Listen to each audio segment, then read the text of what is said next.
Indian Princess, the exclusive store for women. Fashion starts from 399 only. Visit your nearest store today.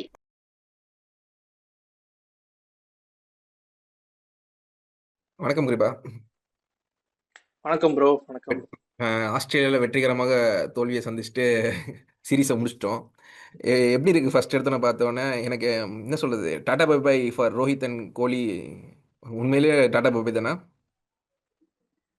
இப்ப இருக்க ஃபார்ம்ல அப்படின்னு பாத்துக்கிட்டீங்கன்னா ரோஹித் சர்மாவை நம்ம கொஞ்சம் எக்ஸ்க்ளூட் பண்ணிப்போம். இன்னைக்கு ஓரளவுக்கு அவருடைய அந்த 2018 முன்னாடி இந்த ரோஹித் சர்மாவுடைய அந்த ஒரு சின்ன கிளிம்ஸ் வந்துச்சு. பட் பெருசா கன்வெர்ட் பண்ண முடியல. அந்த ஒரு டிசப்பாயின்மெண்ட் தான். ஸோ எனக்கும் சரி, Rohit fans, Indian team fans எல்லாத்துக்குமே சரி. கோலிக்கு என்ன ஆச்சுன்னு தெரியல. பட் அவர் மாதிரியான ஒரு பிளேயர் நம்ம எக்ஸ்க்ளூட் பண்ணணும் அப்படின்னு சொல்றது ஒரு நியாயமா இருக்காது. ஸோ தேர்ட் ஓடியை பார்ப்போம். ஸோ கம்பேக் கொடுப்பாரு அப்படின்னு. வேர்ல்ட் கப்புக்கு முன்னாடி நிறைய ஓடிஐ சீரிஸ் இந்தியாவுக்கு நடக்குது. ஸோ இப்போவே நம்ம சொல்லிட வேண்டாம். ஏன்னா இப்ப ரீசெண்டா சாம்பியன்ஸ் டிராஃபில கூட பெர்ஃபார்மன்ஸ் நல்லா வந்திருக்கு. ஸோ அப்படிங்கும்போது அதுக்கப்புறம் இப்பதான் ஓடி ஆடுறாங்க. அண்ட் கொஞ்சம் ஒரு ரஷ் ஃபார்ம்ல இருந்திருக்காரு கோலி. பட் கன்வெர்ட் பண்ணுவாரு அப்படின்னு நான் எக்ஸ்பெக்ட் பண்றேன். ஓகே, இப்போ என்னன்னா இவங்க ரெண்டு பேருமே 2027 வேர்ல்ட் கப், அந்த வேர்ல்ட் கப் டார்கெட் பண்ணி தான் இவங்களோட ஓடிஐ இதே இருக்க போகுது. ஏன்னா பிகாஸ் அது மற்ற ஃபார்மேட்டில் வந்து we know where they are. அப்படின்னு இருக்கும்போது 2027க்கு நிறைய எவல்யூஷன் ஆகிட்டு இருக்கு. இந்த சென்ஸ் ஆஃப் ஓப்பனிங் ஸ்பாட்டாக இருந்தாலும் சரி, எல்லா விஷயங்களுமே வந்து இந்தியா வந்து கொஞ்சம் ஃபியூச்சரை நோக்கி போக வேண்டிய டைம் வந்துருச்சுல்ல. ஸோ இவங்க ரெண்டு பேருமே வந்து லாங் ரோப் கொடுக்கறதுக்கான டிசர்விங் கேண்டிடேட்ஸ்னால் கேட்டிங்கன்னா வந்து லாயலாக வந்து இந்தியாவுக்கு இருந்திருக்காங்க ப்ளே பண்ணதுக்கு, கொடுக்குறதுக்கு ஓகே. பட் ஆனால் 2000 அந்த வேர்ல்ட் கப்பை கான்சென்ட்ரேட் பண்ணி நம்ம பார்க்கணும்னா லாங் ரோப் வந்து இவங்களுக்கு கொடுக்குறதோட பெட்டரான ஆட்கள் இருக்காங்கல்ல.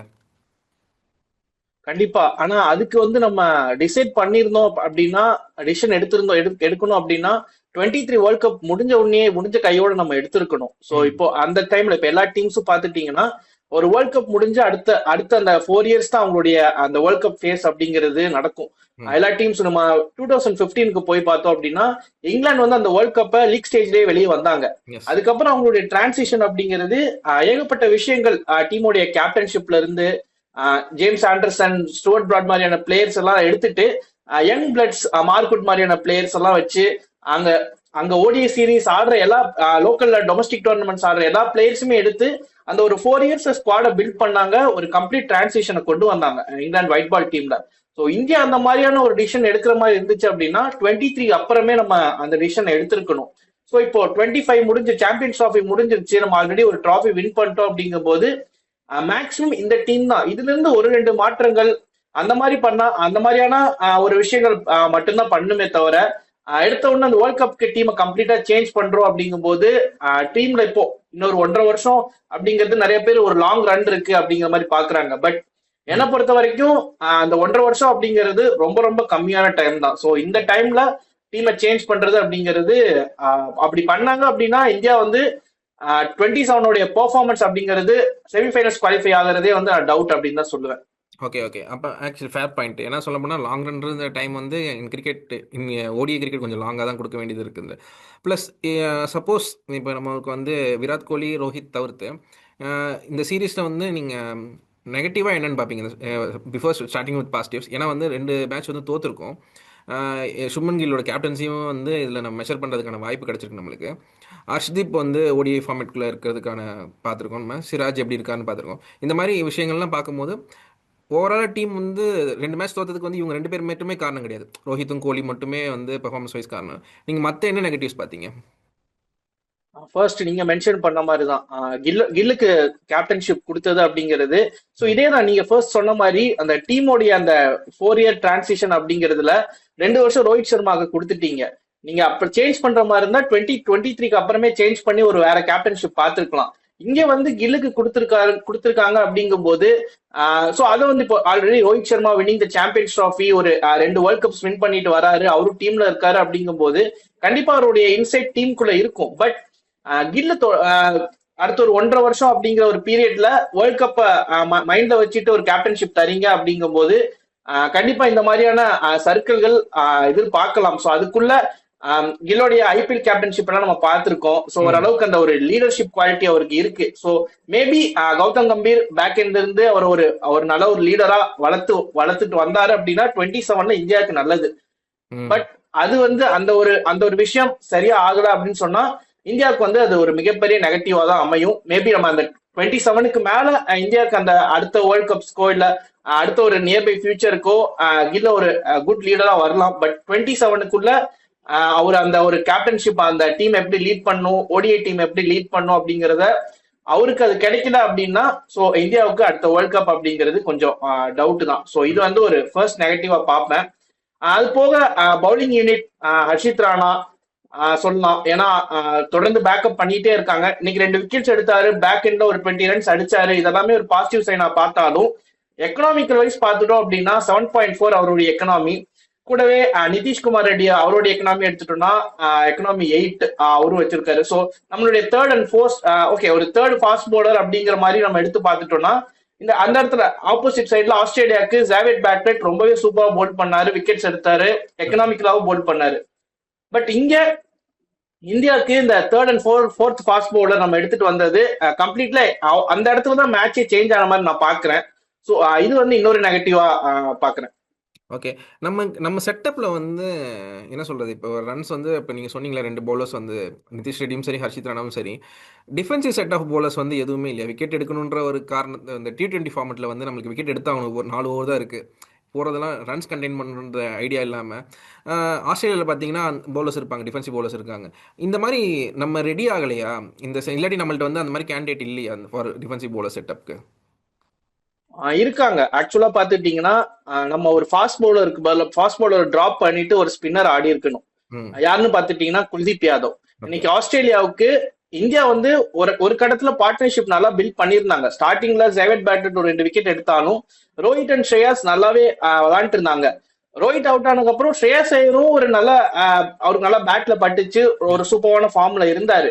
பட் அந்த இடத்துல ஆஸ்திரேலியா நம்பினது யாருன்னு பாத்தீங்கன்னா ஆடம் ஜாம்பாவை.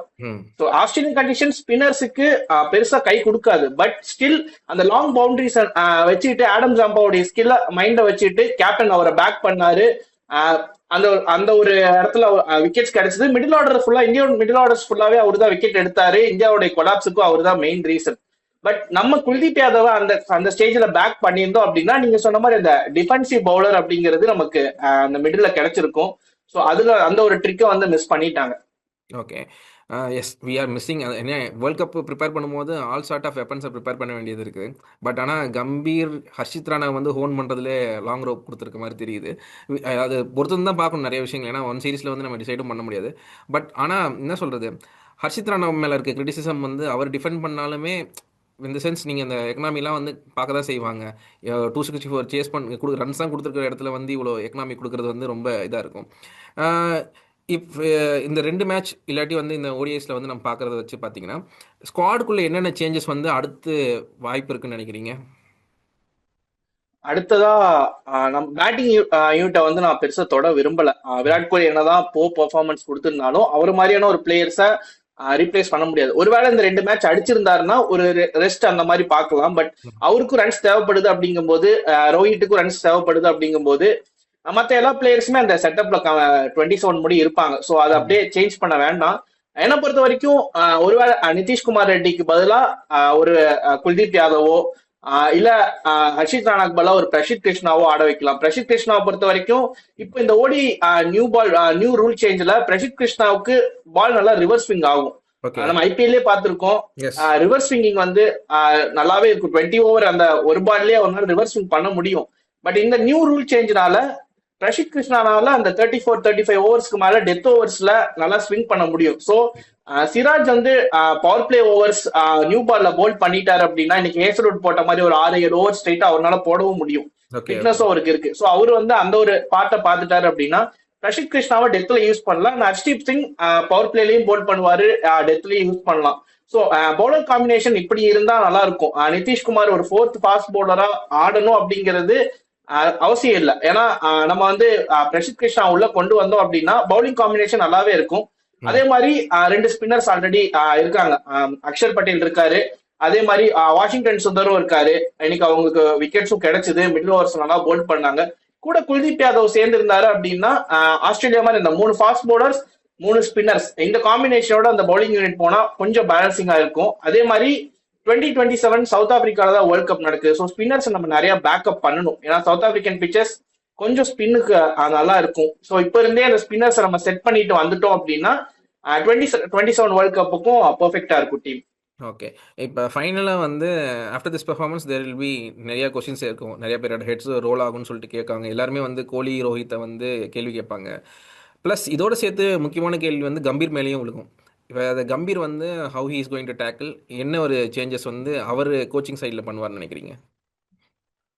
கம்பீர் வந்து இப்போ அந்த T20 மோட் ஆஃப் கோச்சிங்ல இருந்து வெளியே வரணும் ஃபர்ஸ்ட். ஏன்னா டெஸ்ட்டுக்கும் சரி ஓடிஐக்கும் சரி அந்த ஒரு ஃபார்மேட் ஆஃப் கோச்சிங் வந்து செட்டே ஆகாது. பிளேயிங் 11ல ஃபர்ஸ்ட் நம்ம பிளேயிங் 11 இருந்து ஸ்டார்ட் பண்ணிட்டோம் அப்படின்னா T20க்கு அவருடைய ஆப்ஷன் வந்து பெட்டர். ஏன்னா அவர் வந்து ஒரு 8 பேட்ஸ்மேன் இருக்க மாதிரி ஒரு 6-7 பவுலிங் ஆப்ஷன் இருக்க மாதிரி டீம் செட் பண்றாரு. T20க்கு இது பெர்ஃபெக்டா இருக்கும். ஏன்னா ஒரு 2 ஓவர்ல மேட்ச் சேஞ்ச் ஆகலாம். ஸோ அந்த டைம்ல ஒரு எக்ஸ்ட்ரா பவுலர் இருக்கும்போது அந்த எக்ஸ்ட்ரா பவுலர் வச்சு யூஸ் பண்ணலாம். பேட்டிங் ஆர்டர் நம்பர் 8 முடி இருக்கும்போது டாப் ஆர்டர்ஸ் எல்லாம் ஃப்ரீடமா ஆடலாம் அப்படிங்கிறது எல்லாமே பெர்ஃபெக்ட். பட் ஓடிஐன்னு எடுத்துட்டு வந்துட்டோம் அப்படின்னா நமக்கு வந்து பெர்ஃபெக்டான ஒரு பவுலர் தேவை. இன்னைக்குன்னு பாத்துட்டீங்க அப்படின்னா 3 ஆல்ரவுண்டர்ஸ் வச்சு ஆடினாங்க. அந்த 3 ஆல்ரவுண்டர்ஸ் நமக்கு தேவையில்லை. அதுக்கு பதிலாக ஒரு ஜென்யூன் பவுலர் குல்தீப் யாதவ் மாதிரியான ஒரு பவுலர் உள்ள இருந்தாரு அப்படின்னா மேட்ச் எப்படி வேணாலும் சேஞ்ச் பண்ணுவார். அவர் போடுற அந்த 10 ஓவர்ஸ் இன்னைக்கு அந்த ஒரு 10 ஓவர் அவர் டைட்டா போட்டிருந்தாரு அப்படின்னா 2 விக்கெட்ஸ்லாம் இன்னைக்கு ஆஸ்திரேலியா வின் பண்றாங்க. கூப்பர் கான்லியோட விக்கெட்டை முன்னாடி எடுத்திருந்தோம் அப்படின்னா அந்த மிடில் ஆர்டர் பிரேக் பண்ணியிருந்தோம்னா இந்தியா இந்த மேட்ச் வின் பண்றதுக்கான சான்சஸும் இருந்திருக்கு. ஸோ இந்த மாதிரியான விஷயங்களை வந்து கௌதம் கம்பீர் பார்க்கணும். இந்த T20 கேப்டன்ஷிப்ல இருந்து வெளியே வந்து ஓடி கேப்டன்ஷிப் ஓடி கோச்சிங் வந்து எப்படி பண்ணணும் அப்படிங்கிறது வந்து இந்த ஒரு ஃபார்மேட்டுக்கு ஒரு நிறைய சேஞ்ச் பண்ணிக்க வேண்டியது அவசியம். Okay okay will see. இன்னொரு மேட்ச் இருக்குது, முடிச்சதுக்கு அப்புறம் எப்படி இருக்க போகுதுன்னு பார்ப்போம். Thanks for time Kiruba. கண்டிப்பா பாப்போம். Okay. Indian Princess, the exclusive store for women. Fashion starts from 399 only. Visit your nearest store today.